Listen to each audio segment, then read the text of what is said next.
rich. So this far we've dismantled the top end on both engines. Obviously not without issue. From the two, I've one set of block and cylinder head that is usable, that I can salvage. I'll have to measure all the tolerances, etc., and work out which parts from both engines I can put together to make one good one.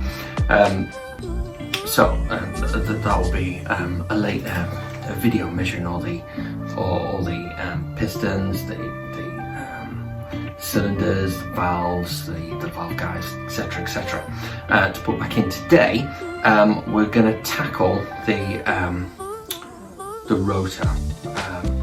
So according to the Haynes manual, this can be a bit tricky to take out. You have to have a special tool, which I'll show you later.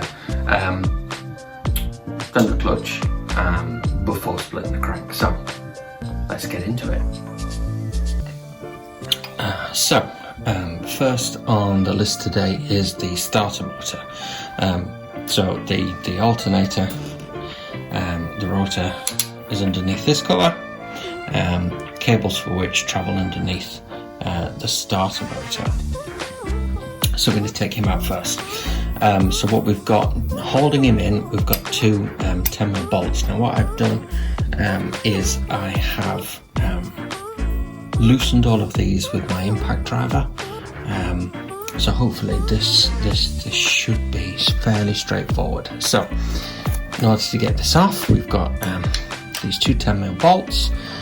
We've got the cable here. It gives power to the starter to remove as well.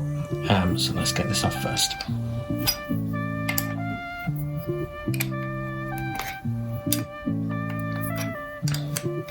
So as far as I'm aware, one of these is a small bolt and one of these is a longer bolt. Okay, so I think the one on the left here is the longer of the two.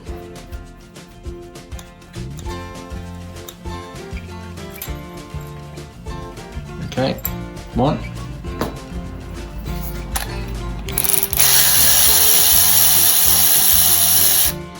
Two.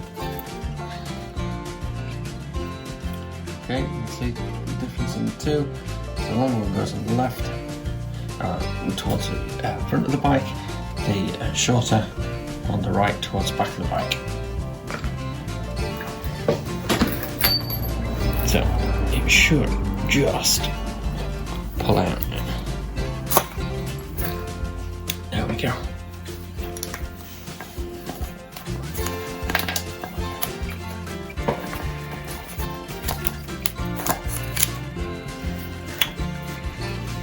Okay, so there's front of the motor, it's in here.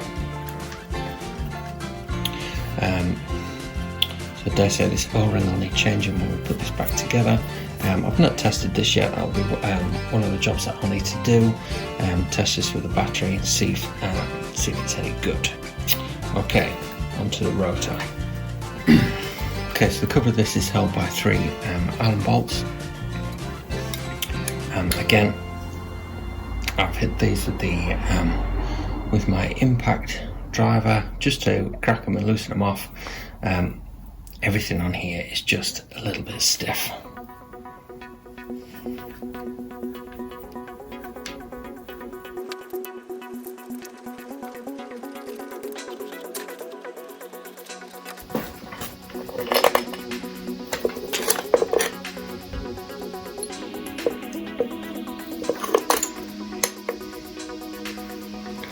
Okay, three Allen fasteners are all the same size.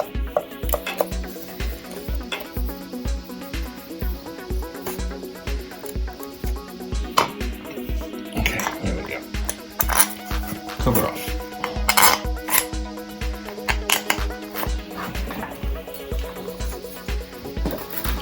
Okay.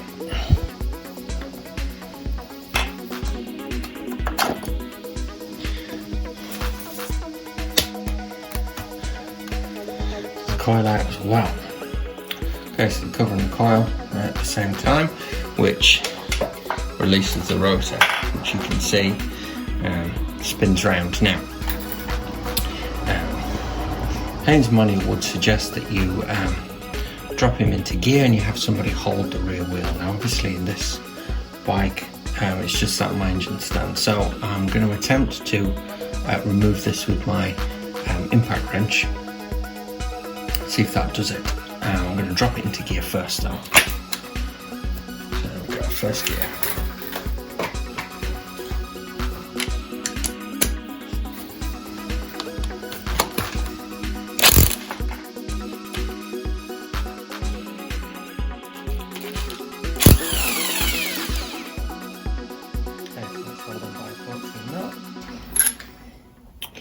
There we go. Now, tricky bit is getting the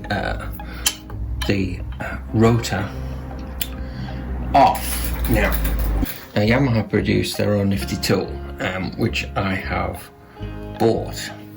So the idea is that you drop this pin in first, and then you drop this in next.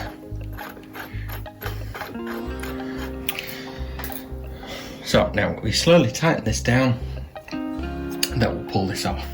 Again, similar kind of problem. We're going to have the rotor spinning.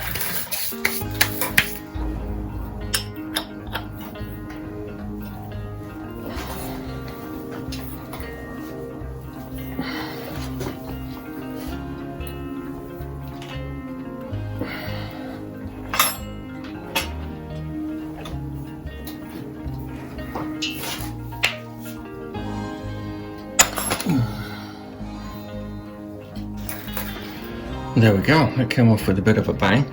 Wasn't expecting that. I thought it would gently pull off as I tightened it down.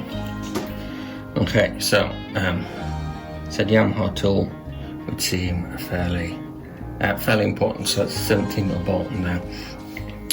And all I did was I held the crank in place with a little bit of metal bar, and that seemed to stop the engine rotating enough in order to apply enough pressure onto that bolt to draw it off.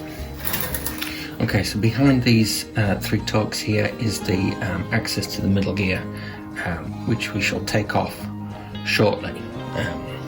Next job on the other side of the engine, though, we're going to tackle the clutch. So the clutch cover here is held on by these Allen bolts. So I've already had this off. Just trying to work out if I could hold the engine from this side whilst I took that rotor off. So here it is. We've got the clutch mechanism here. It goes to the cable, which you need to use in order to wiggle it off this pinion in the middle here. Now, most of these Allen bolts are exactly the same, except for these two longer ones, which live down here at the bottom with the two dowels on. Okay, so the pressure plate is retained by these 6 bolts, which we need to remove in a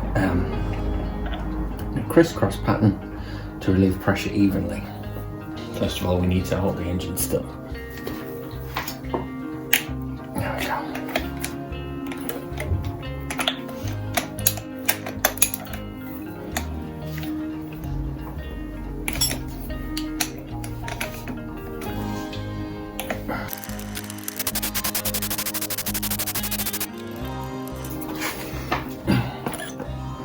Okay, so clutch spring and bolt. 6 of these holding the pressure plate on.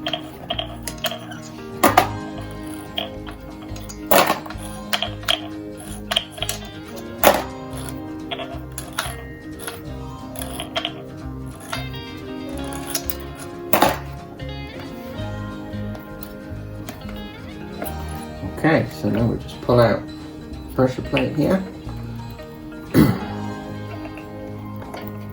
Actually, the whole stack of plates is gone. There we go.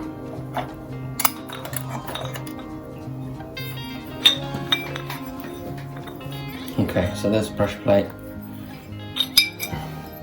the clutch pinion, and his washers there now. Important to see. Got that one with the needle rollers in.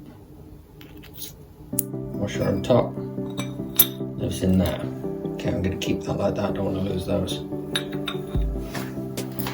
Okay, and underneath that we've got the clutch plates and the pressure plate and the steels. Now, I am more than likely going to be replacing all of this.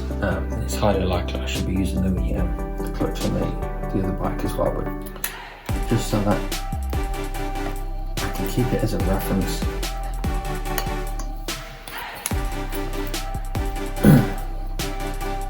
We've got a friction plate and steel. Friction plate, steel. This friction plate, and as far as I'm aware, all of these, and they're sticky,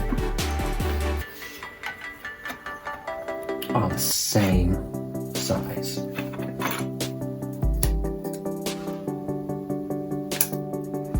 Right, so next task is the retaining bolt on here. So it's got a lock washer on it, which I can see has only got one tab put down.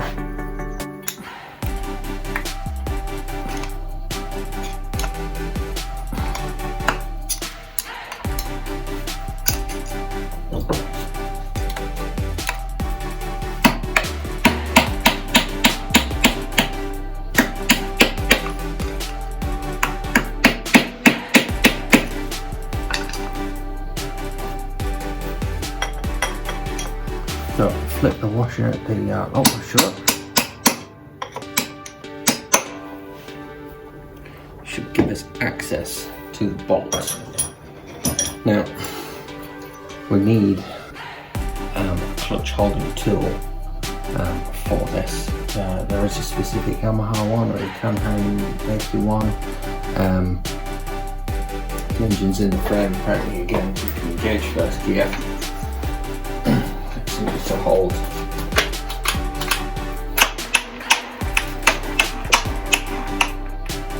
the rear, holding onto the drive shaft. I'm going to use my impact wrench again. I think I have a large enough socket.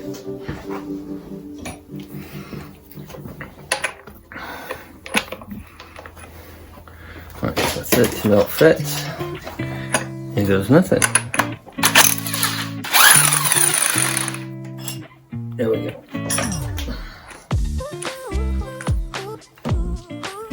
Off she comes.